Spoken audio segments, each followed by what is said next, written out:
Hey, and welcome to another episode of SmartTips. I'm Jeff Gonzalez, and today we're going to walk through a brand new SmartSuite automation action for merging records.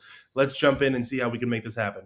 In today's scenario, we're actually going to use the applicant tracking system. We're going to be looking at two different tables, right? The applicants and then the link over here to positions. And so we're actually collecting these applicants via a form where somebody would submit their name, their email, and the positions that they're interested in, along with other information within this form. But let's say we have somebody submitting one form that says they're interested in position A, and then at some point after that submission, they submit another one saying that they're also actually interested in position B.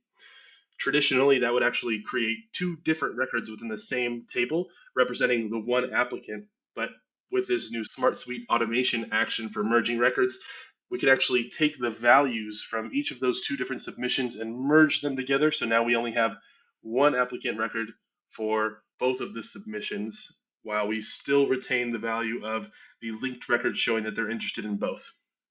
How exactly can we make this happen? Let's go into the automations menu here at the top. Very straightforward trigger here. When a form is submitted, that form that we just looked at in the applicants table, we want to merge the records. And so the table that we triggered this automation from is the table in which our merge records action will happen from.